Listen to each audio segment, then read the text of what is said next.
Buenas noches, ¿cómo están? ¿Todo en orden?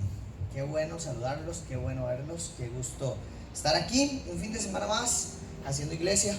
Cris, muchísimas gracias por el tiempo de alabanza, de oración, estuvo lindísimo, lindísimo. Seguro algunos conocían todas esas canciones, para mí yo nunca las había escuchado, ninguna de las tres las había escuchado. Y bueno, una sí porque Cris la había cantado antes, la de Cerca de Jesús, pero las otras dos nunca las había escuchado. Pero ahí vi que se las sabían varios. Son bien conocidas, soy yo el que estoy perdido. Sí, mi mamá es culpa, eso es culpa de mi mamá, seguro. Mentira, ¿verdad? Siempre la mamá tiene la culpa. ¿Cómo? Ah, esas sí me las ponía. No, familia, qué gusto de verdad poder estar juntos un fin de semana más, disfrutar este ratito, leer la Biblia, adorar juntos. De verdad que es muy bonito estar acá, es un privilegio, es un honor. Esta es una iglesia muy linda y la disfrutamos con muchas cosas. Hoy la pudimos disfrutar en la mañana, haciendo iglesia en la calle. Hoy la disfrutamos en este ratito, la disfrutamos en los grupos pequeños. Los grupos pequeños mañana tienen actividad, recuerden, tienen pachanga, entonces aprovechen. Y hoy vamos a estudiar Hechos capítulo 23, Hechos capítulo 23, del versículo 12 al versículo 35. Hechos capítulo 23, del versículo 12 al 35. A veces usted ha escuchado la frase que dice: qué suerte tuve. Y así le he llamado mi mensaje. Usted dice: uy, ¿cómo, pastor? Hablando de suerte. Pero es una frase que uno la ha escuchado, probablemente la ha dicho, ¿verdad? Qué salvada me pegué, qué suerte tuve.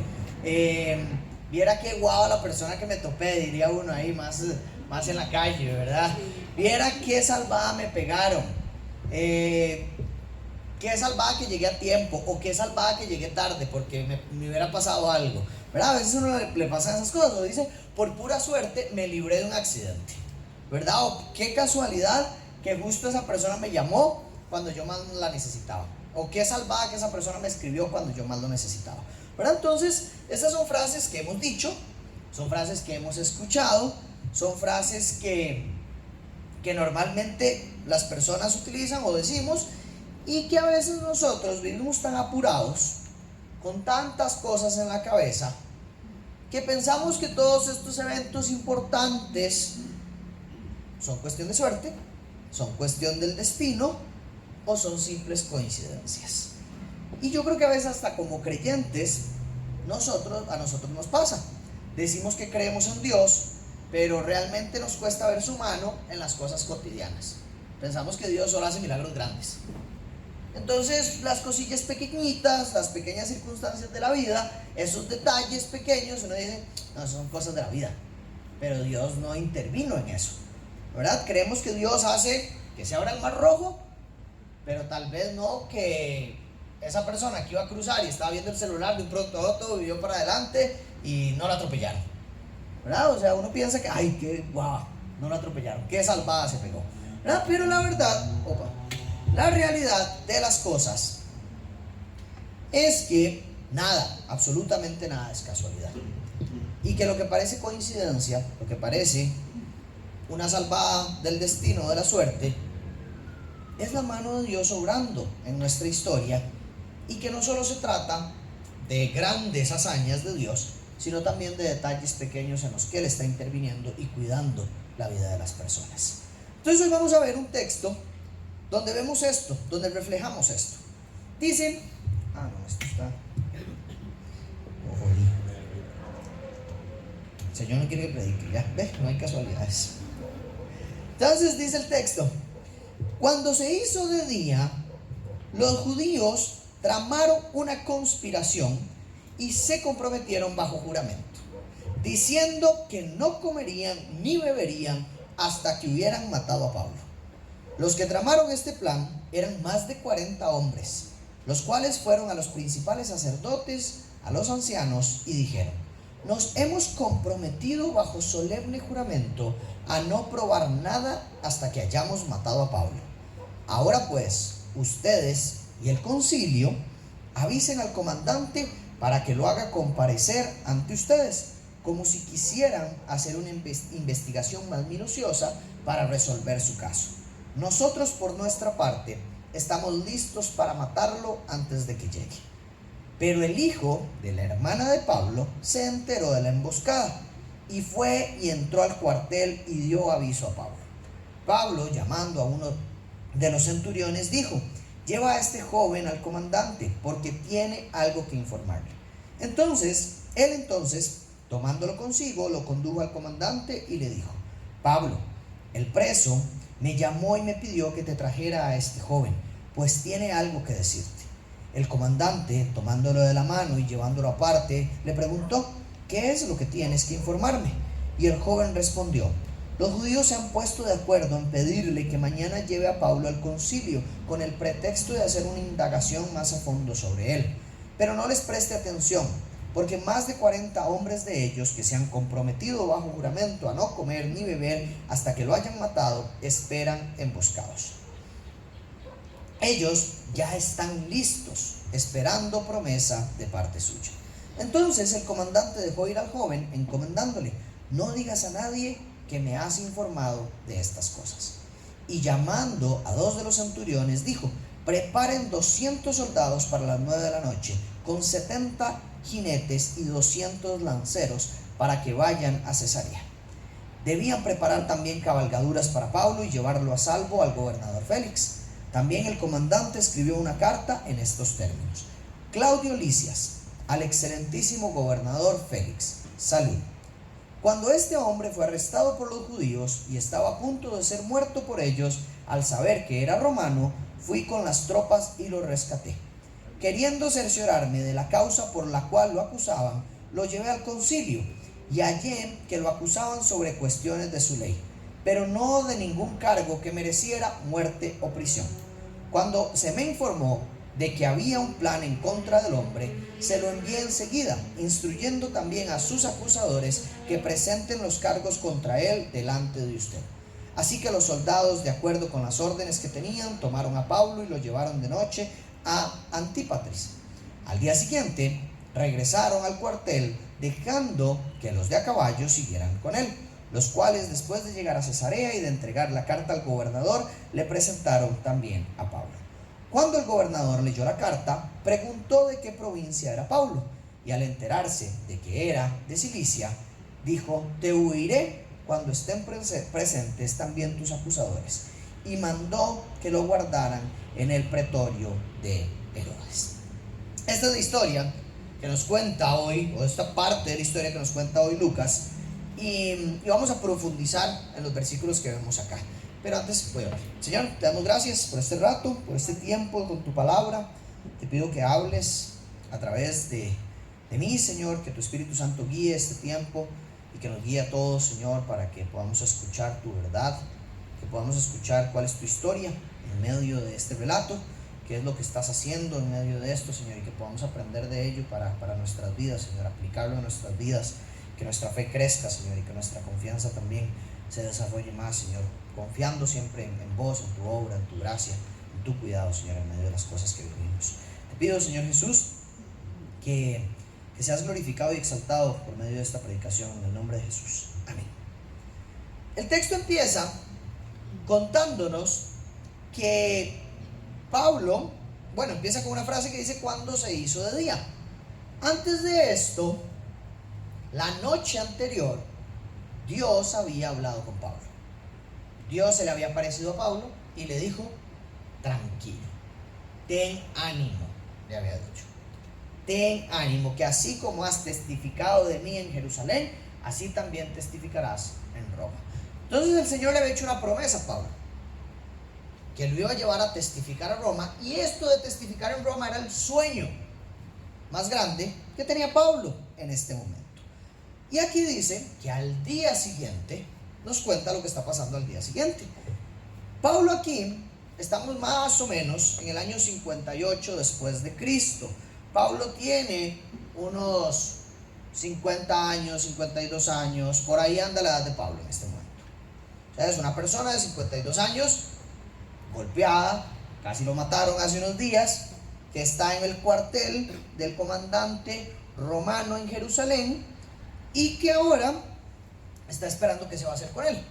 Ya por lo menos él tiene la confianza porque el Señor le dijo que no lo iban a matar en Jerusalén y que lo iba a llevar a Roma, que lo iba a colocar en Roma. ¿Cómo? Pablo no tiene una idea, pero tiene esa promesa de parte del Señor. Al día siguiente nos encontramos que los judíos tramaron una conspiración y se comprometieron para matar a Pablo. Y dijeron, no vamos a comer, ni vamos a beber absolutamente nada hasta que matemos a Pablo. Esa es la promesa de ellos. Y esta promesa, cuando usted promete algo a ese nivel, es porque es demasiado importante para usted. Porque tiene la importancia de la comida. Lo más importante que comer y beber es matar a Pablo. Entonces tenemos que hacer eso con urgencia, porque no vamos a aguantar aquí muchos días. Y tenemos que hacer eso con urgencia, porque es demasiado importante para nosotros matar a Pablo. Entonces vean el nivel de compromiso que tiene la oposición de Pablo. Probablemente ni los discípulos hubieran dicho, no vamos a comer ni beber hasta que rescatemos a Pablo. Pero ellos sí tienen este nivel de compromiso para sus obras en contra de Pablo. Dios guarde un liguista diga esto, ¿verdad? No voy a comer ni beber hasta que la liga gane. ¿No, Horacio? Entonces, vemos acá que ellos tramaron esto y dice que eran más de 40 hombres y fueron a los principales sacerdotes, fueron a los ancianos, fueron al concilio, fueron a estos con quien Pablo se había enfrentado el día anterior, que les había dado su postura, les había dicho que él estaba limpio, no se había encontrado nada en contra, había puesto a los fariseos y saduceos en contra, y ellos fueron delante de estos 40 hombres, fueron delante de estos principales sacerdotes para decir, aquí estamos con toda la disposición de hacer el trabajo que ustedes necesitan.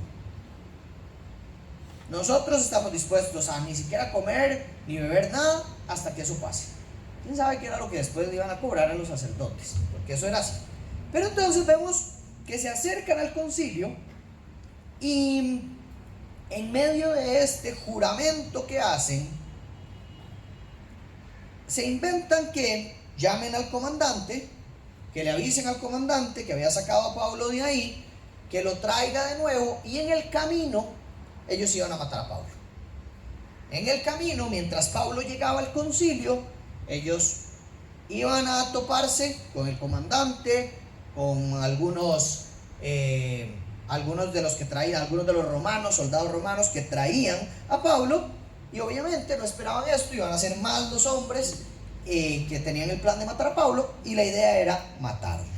Entonces, ni siquiera había oportunidad ya de que hablara nada, iban a hacer todo a espaldas de la ley, iban a hacer la justicia en sus propias manos, y esto es lo que nos encontramos, ¿verdad?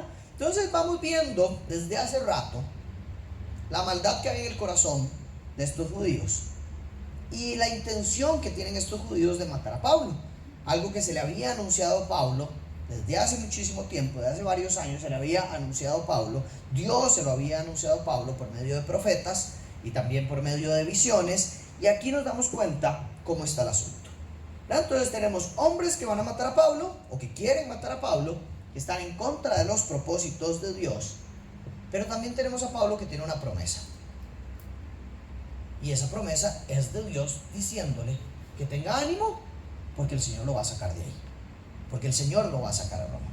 Entonces aquí hay que entender que este texto nos trae a la luz algo, y es algo que el otro día estaba hablando con alguien de la iglesia, y es que los textos narrativos, esto es un texto narrativo, es una historia, ¿verdad? No nos encontramos textos doctrinales donde nos dicen esto es lo que hay que hacer o así es como funcionan las cosas, pero la historia nos ayuda a entender cómo actúa Dios en la historia y cuál es la naturaleza de Dios cuando nosotros enfrentamos situaciones parecidas, cómo también actuaría Dios en nuestros momentos, porque es un Dios que nunca cambia y que su naturaleza es esta. Entonces estos textos narrativos en algunas ocasiones nos enseñan cosas muy puntuales como las cartas, pero lo que más hacen es mostrarnos cómo funciona Dios, cuál es la naturaleza de Dios. Cuando pasan cosas parecidas a lo que vemos en la Biblia, qué es lo que hace Dios y cómo obra Dios en favor y en contra de los planes o de las cosas que pasan en este mundo. Entonces vemos acá que hay una persecución en contra de un hombre cristiano, y esto es importante para nosotros recordarlo. Toda obra de Cristo siempre va a toparse alguna oposición. Todo propósito cristiano va a encontrar alguna oposición. A veces uno dice: Señor, es que si nadie se me opone a esto, es que es del Señor. Y no necesariamente es así. Señor, es que si se me abren todas las puertas, quiere decir que esto es suyo. Y no necesariamente es así. Porque aquí Pablo diría: no, entonces el mensaje que yo estoy dando no es de Dios, porque aquí yo no veo ninguna puerta abriéndose en cuanto a esto. No, él tiene clara su convicción de acuerdo a lo que sabe, a lo que Dios le ha revelado y a la fe que tiene en Dios, y eso no significa que no va a haber oposición. Lo otro importante: espere oposición aunque usted lleve una vida cristiana de verdad y no una vida cristiana de mentiras. ¿Por qué? Porque a veces escuchamos que si usted es un verdadero cristiano, y usted es obediente al Señor, y usted tiene sus disciplinas espirituales a tope, usted no tiene por qué esperar oposición. Porque el verdadero cristiano no tiene oposición. El diablo ya fue derrotado, la victoria está para los cristianos, entonces usted no tiene por qué recibir oposición. Y pero Pablo probablemente es mejor cristiano de lo que yo soy, y lo veo aquí recibiendo oposición. Entonces, ¿qué pasa con esa enseñanza? ¿Qué pasa con esa doctrina de que si usted está pasando por algo malo es porque algo malo anda haciendo? Y si a usted todo le sale bien es porque su vida en Cristo está perfecta. Aquí vemos lo contrario. Hay oposición, casi lo matan, hay tristezas, hay dolores, hay sufrimientos, hay un montón de problemas, aunque usted sea cristiano. Entonces no podemos encasillar ni pensar que el día en que yo me hago cristiano el mundo se soluciona. ¿Por qué no? El Señor nos dijo: en este mundo encontrarán aflicción, vivirán aflicción, pero yo he vencido al mundo. Entonces, ¿qué quiere decir esto? Si Jesús dice: yo he vencido al mundo, quiere decir que el mundo estaba en contra de Cristo, o está en contra de Cristo. Entonces, los cristianos vamos a sufrir esa oposición que tiene el mundo en contra de Dios. Entonces aquí la primera convicción que nosotros tenemos que traer a nuestras vidas es que cuando usted va a hacer algo para Cristo, espere oposición. Esa oposición puede venir de su casa, esa oposición puede venir de sus amigos, esa oposición puede venir de desconocidos, esa oposición puede venir de la gente de su trabajo, esa oposición puede venir hasta de la misma iglesia. Espere oposición. Si usted dice: es que yo tengo un sueño, yo quiero irme de misionero a tal lado, espere oposición. Es que yo tengo un sueño, yo quiero evangelizar a mis hijos, espere oposición. Es que yo tengo un sueño, yo quiero predicar a las personas de las calles, espere oposición. Por ejemplo, en calle hubo que llamar hasta la policía y todo, porque siempre hay oposición. Hay un par de fichas ahí, ¿verdad? Ahora sí, un par de amigos suyos que hay que llamar a la policía. Y uno dice: ay, pero ¿por qué hay oposición si estamos haciendo las cosas de Dios? Debería todo el mundo estar aquí pacífico. No es la realidad. Espere oposición. Espere oposición. Pero también espere en Dios, porque en medio de la oposición Dios algo está por hacer. En medio de la oposición Dios algo está por mover. Y eso es hermoso. Saber que esta oposición, aunque está presente, nunca va a tener una victoria absoluta sobre Dios. Y nunca va a tener una victoria absoluta sobre los cristianos. Entonces esperemos en Dios, porque algo está por hacer. Y Él está a punto de cambiar la historia. Entonces Pablo no tiene una idea de que esto está por pasar. Los comandantes que tienen a Pablo en el cuartel no tienen una idea de que esto está por pasar. Pero hay 40 hombres listos para acribillarlo. Hay 40 hombres furiosos, con hambre y sed, y que dicen: vamos a matar a Pablo para poder ir a comer. Entonces el texto continúa y nos damos cuenta de una salvada. La salvada histórica aquí, la guava, diría uno. Versículo 16: el hijo de la hermana de Pablo, o sea, el sobrino de Pablo, no tenemos una idea cómo, pero se enteró de la emboscada y fue y entró al cuartel y dio aviso a Pablo. Y llamando Pablo a los centuriones, le dijo: llévese por favor a este joven, llévese a mi sobrino, donde el comandante, porque el comandante tiene que escuchar lo que está pasando. El joven, el sobrino de Pablo, le cuenta al comandante y le dice: hay una emboscada planeada esta noche, lo van a llamar a usted para que lleve a Pablo al concilio. No les haga caso, porque el plan es matar a Pablo. Y entonces termina diciendo: el comandante dejó ir al joven diciéndole: no digas a nadie que me has informado de estas cosas. Un joven aparece ahí, no es un discípulo, no era nadie conocido hasta ahora, no se sabe el nombre, pero este sobrino de Pablo se convierte en la salvación de Pablo. Uno diría: qué salvada le pegó este carajillo a Pablo.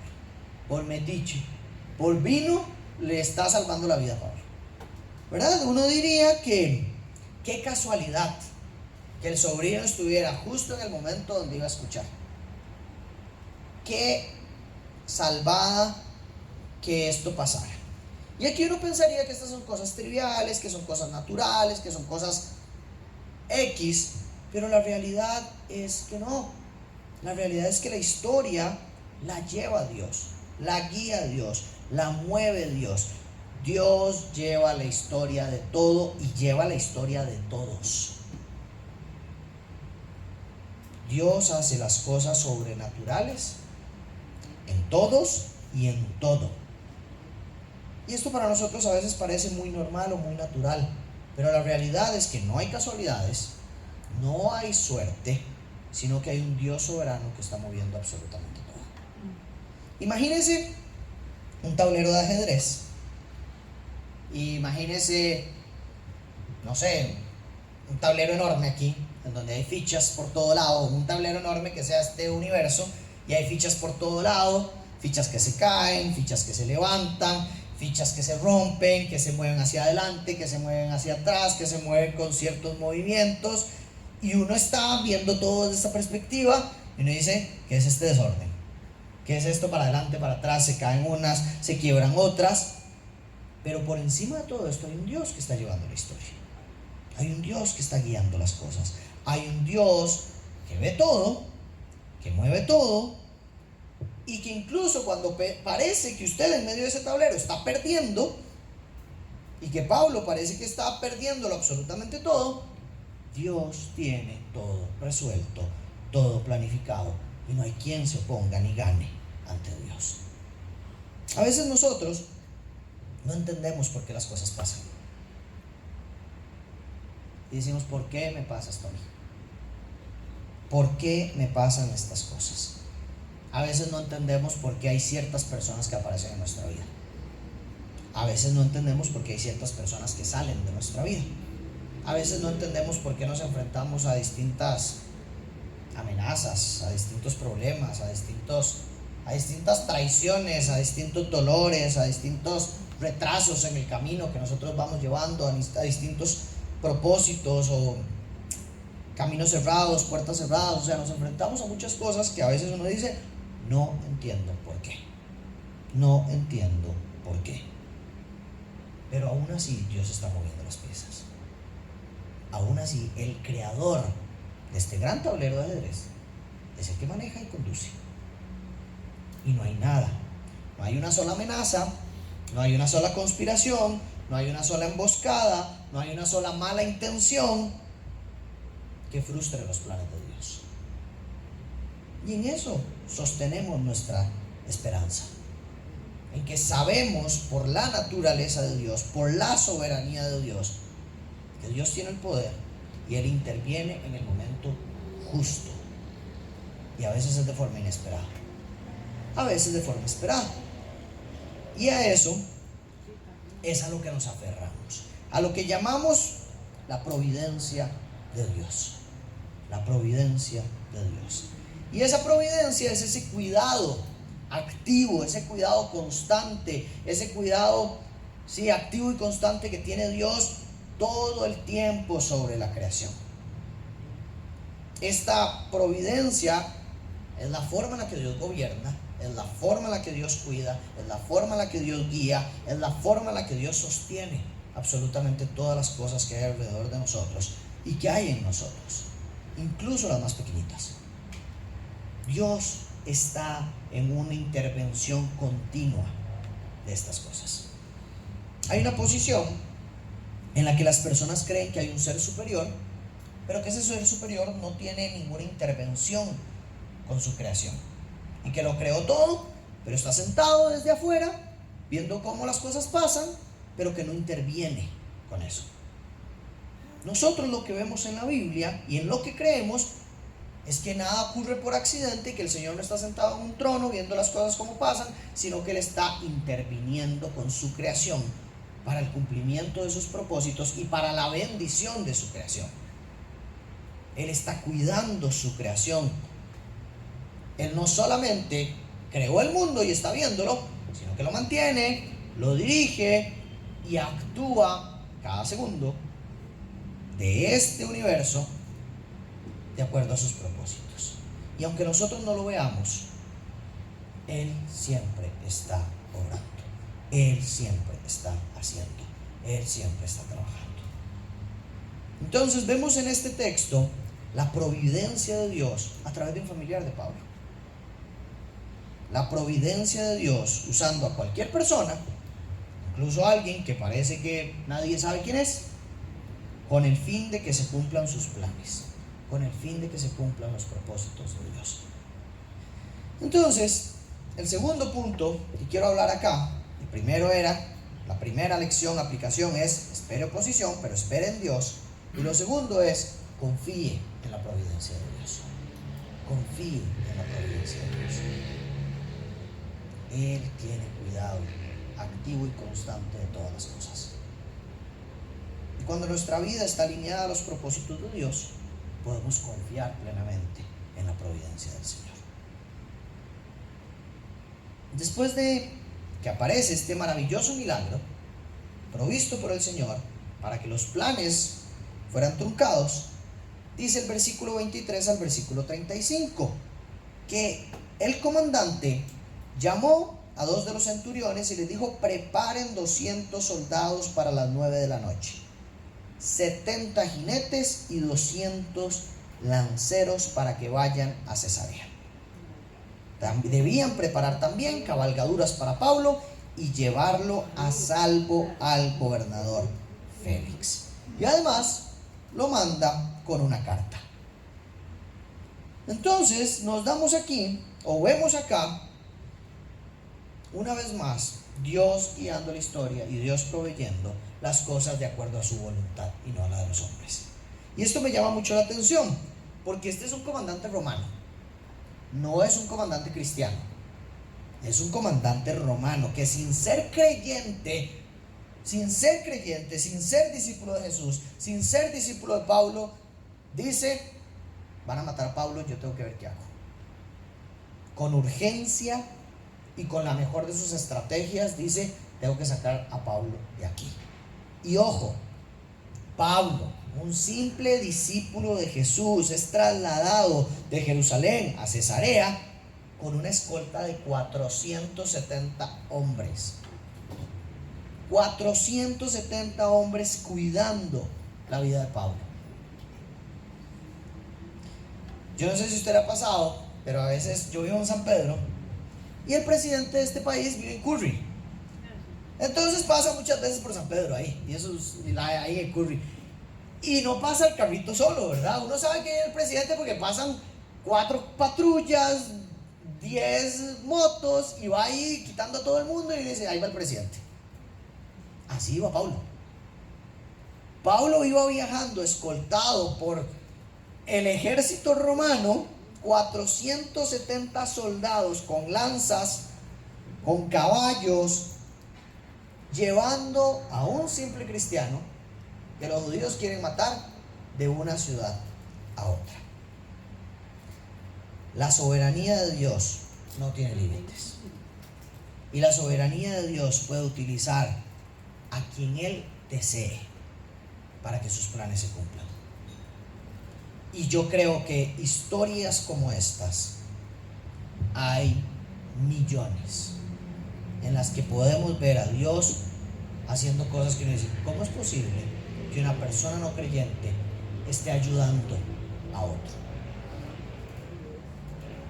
Para mí, por ejemplo, ver la soberanía y la providencia de Dios es ver a empresas que incluso se oponen a Cristo dando regalos a una iglesia para que los lleve a un proyecto.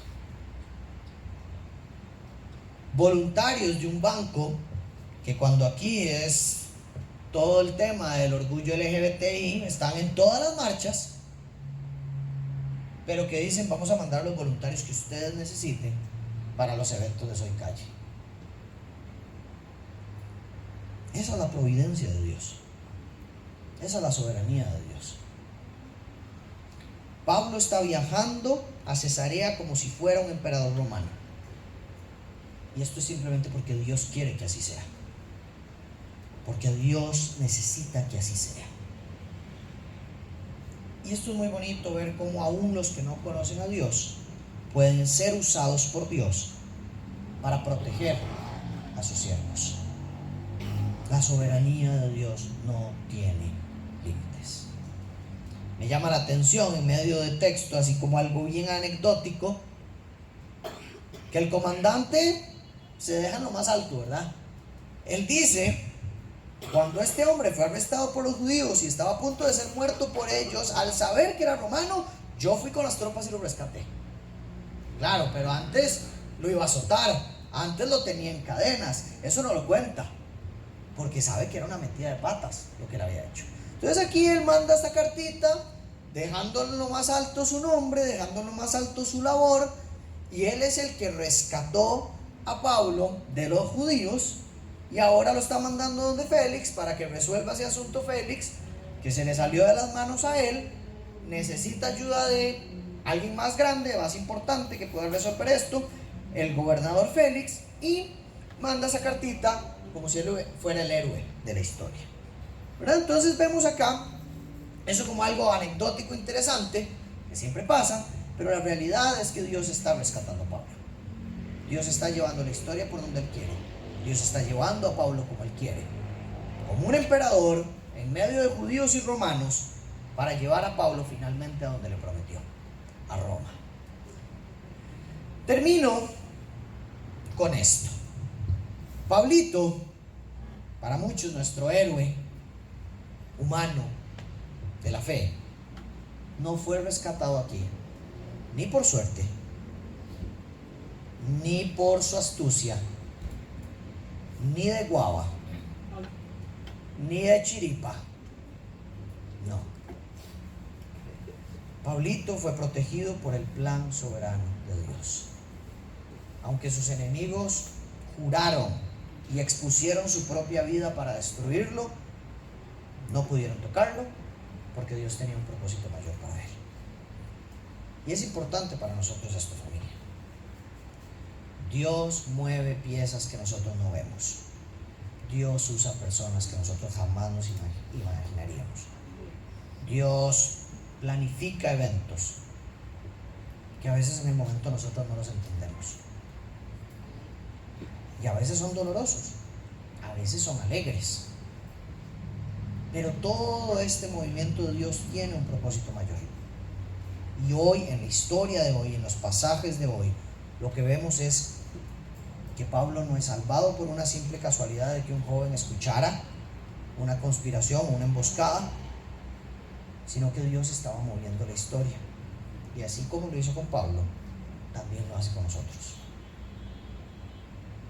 Así como lo hace con Pablo, lo hace con usted y lo hace conmigo. Cuando las cosas se ponen oscuras, cuando todo parece que está en su contra, cuando todo parece un caos, Dios sigue teniendo el control. Dios sigue controlando la historia. Entonces, iglesia, quiero decirle esto y espero que se lo lleve en su corazón. Si usted hoy está pasando por un tiempo de oposición, por un tiempo de amenazas, por un tiempo de confusión, por un tiempo de caos, recuerde esto, que si usted está en el propósito de Dios, usted está en el lugar más seguro del mundo. No importa que hayan 40 hombres que lo quieran matar. No importa que usted tenga una pistola en su cabeza. Usted sigue estando en el lugar más seguro del mundo si usted está en los propósitos de Dios. Entonces mi mensaje para usted es: confíe en que Dios ve, Dios cuida, Dios interviene, incluso cuando parece que su vida está por terminar. Estamos en el lugar más seguro del mundo cuando estamos en Cristo. Hoy, para celebrar y recordar la maravillosa providencia de Dios, vamos a celebrar la Santa Cena. Y eso es muy bonito, porque qué mayor providencia que el Cordero en la cruz pagando por los sacrificios de cada uno de nosotros. Qué mayor providencia, qué mayor salvada que la del mismo Dios, haciéndose hombre para morir en el lugar que nos correspondía a cada uno de nosotros. Hace unos años, mi esposa y yo, junto con mis sobrinos, andábamos en la playa.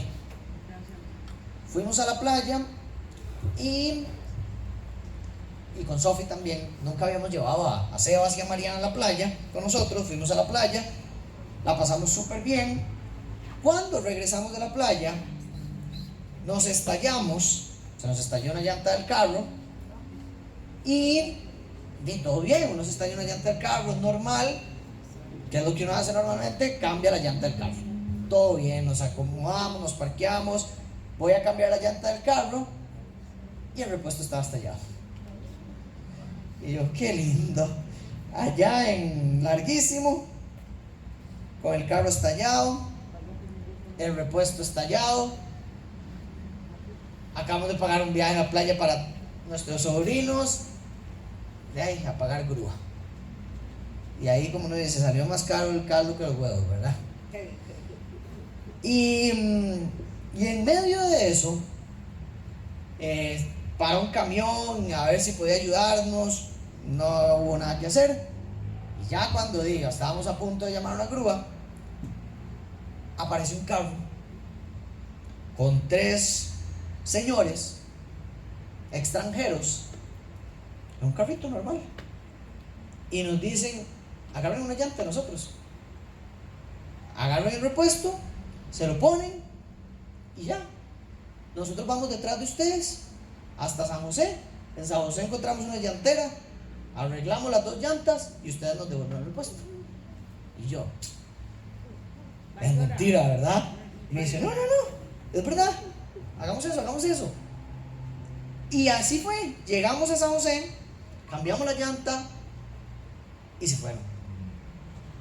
Nunca más vimos nada de ellos, obviamente, ni los nombres sabíamos. Y yo dije, en ese momento era como, esto tuvo que ser un milagro, no hay otra explicación. Que la llanta calzara, que todo fuera perfecto. Y recuerdo esta historia nada más porque seguramente usted tendrá muchas y a uno se le olvidan, porque parece algo normal, parece algo X que alguien llegue en un carro y le preste usted una llanta. Parece algo normal. Parece algo normal que cuando usted se quedó sin batería en medio de la nada alguien le preste un celular. Parece algo normal. Pero el Señor siempre está obrando. El Señor siempre está haciendo algo en favor de los suyos y nosotros tenemos que confiar en eso. Yo me acuerdo que carajillo mi mamá decía: fue Dios el que me hizo esto. Y yo digo: ay, mamá, eso es cualquier tontera, eso no creo que haya sido Dios. Dios debe estar ocupado haciendo cosas más importantes, decía yo. Tengo una tía que cada vez que va a cruzar la calle, en una calle difícil, dice: Señor, límpiame la calle. Y funciona, dice ella, ¿verdad? Y yo a veces digo como: ay, esas cosas. Pero ¿quién soy yo para decir que Dios no está obrando esas cosas? Viendo la maravillosa soberanía de Dios y la grandeza de Él. ¿Quién ¿Quién soy yo para pensar que hoy llegué aquí a la iglesia sano y salvo porque manejé bien y nada más? Y no sé de cuántos accidentes me libró el Señor de aquí, de mi casa acá. ¿Quién soy yo para pensar que salí de una gripe solo porque tengo buenas defensas o porque me tomo un buen medicamento? Si no conozco lo que Dios está haciendo detrás. Pero lo que sí sé es que Dios siempre está haciendo algo detrás. Y que nada pasa porque sí. Y esa es la obra de Cristo en la cruz. Nuestro pecado tenía una paga, y es muerte.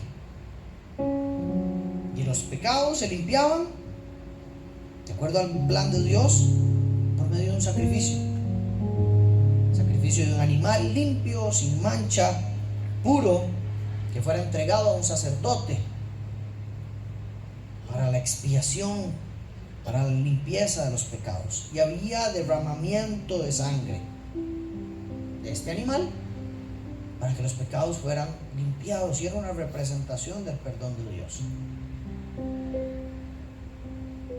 Dios representaba por medio de esto que el castigo caía sobre este sacrificio y no sobre la persona que había cometido el pecado.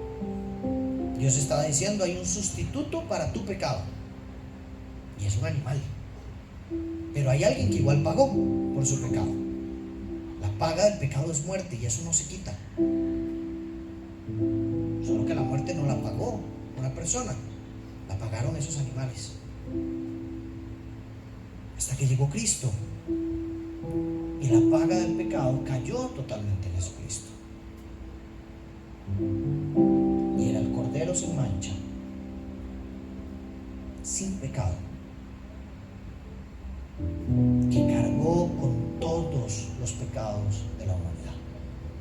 Jesucristo es este sacrificio, el sacrificio perfecto y para siempre, en el que Dios descargó toda su ira, descargó todo el juicio y descargó toda la condenación de los pecados de cada uno de nosotros. Entonces la paga de su pecado y de mi pecado sigue siendo muerte. No es que su pecado fue simplemente olvidado, no, alguien lo pagó. La paga de nuestro pecado es muerte, pero esa muerte cayó en Jesucristo. Y por eso celebramos de esta forma. Por eso para nosotros es una celebración la Santa Cena. Y la celebramos con gozo en el corazón, y por eso lloramos y nos emocionamos. Y es un momento de mucha reflexión, porque recordamos que nuestro Cordero, nuestro Señor Jesús, pagó por nosotros, pagó por nuestro pecado, y que nosotros somos libres del pecado, de la muerte del pecado, gracias a Jesucristo. Y por eso hoy celebramos con gozo. El Señor dijo: este pan representa mi cuerpo, que será entregado por ustedes, y esta copa representa mi sangre, que será derramada para el perdón de sus pecados. Coman y beban esto en memoria de mí. Después dijo que sería la última cena, y que lo volvería a hacer hasta que estuviera con nosotros. Y esa es nuestra esperanza, que nosotros en esta cena decimos: Señor, mi vida es un caos. Señor, tal vez mi vida es un desastre. Señor, estoy lleno de pensamientos, de ansiedades, preocupaciones, emociones desordenadas, problemas familiares, problemas relacionales. Me meto en cada rollo, Señor. He cometido tantos errores, he cometido tantos pecados. Pero, Señor, hoy celebro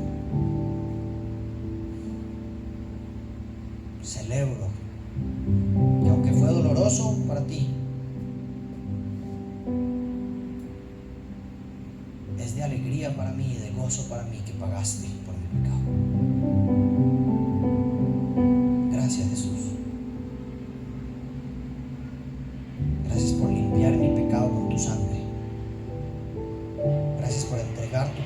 un sacrificio vivo para que yo no tenga que pasar por eso. Gracias porque hoy tengo perdón de mis pecados por tu obra en la cruz. Gracias por permitirnos y darnos este recordatorio, porque sabías que constantemente nos olvidamos de tu providencia. Dios mismo proveyó el cordero. Dios mismo proveyó el sacrificio suficiente y necesario. Dios mismo proveyó la salvación de nuestros pecados. Nosotros hoy celebramos juntos como iglesia esta Santa Cena, recordando con gozo que moriste en la cruz, que derramaste tu sangre, pero que resucitaste y que estás sentado a la diestra del Padre, glorificado, exaltado, adorado por toda lengua, por toda tribu, por toda nación, y que nuestra esperanza está absolutamente depositada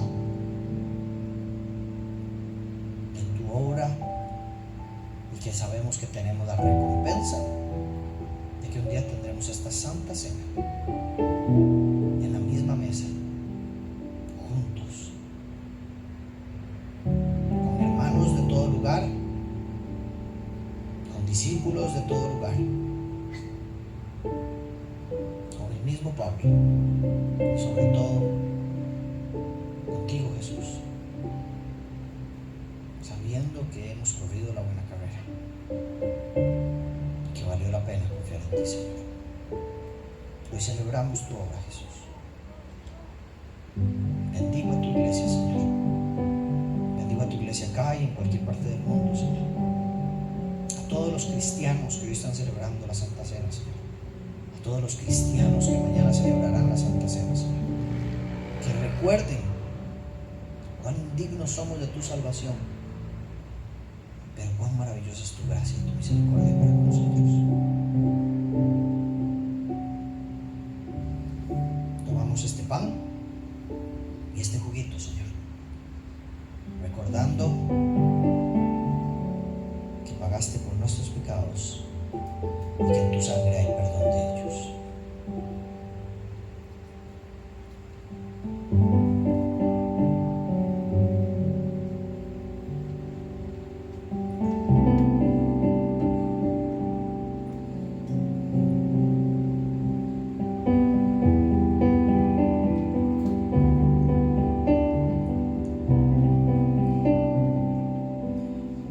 Santo, bueno, perfecto, hermoso, gracias por dejarnos celebrar en familia, y gracias porque tenemos este lugar, Señor. Gracias porque en eso también está tu providencia. Tenemos una casa y a veces nos quejamos, nos enojamos, nos apartamos, pero sabemos que aquí tenemos una casa, una familia que nos ama, Señor. Gracias por proveer un hogar para nosotros aquí en la tierra mientras esperamos el maravilloso hogar que tienes para nosotros en el cielo. Te amamos, Jesús, te exaltamos, te glorificamos. Ayúdanos a vivir de acuerdo a tus propósitos esta semana, a honrarte y a glorificarte con nuestra vida, con nuestras decisiones, con todo lo que hacemos y decimos. Bendice a nuestras familias, bendice nuestros trabajos, bendice nuestras casas, bendice nuestras salidas y entradas, Señor. Llévanos con bien a todo lugar, Señor, y que en todo lugar en el que estemos podamos ser sal y luz para ser de bendición para otros.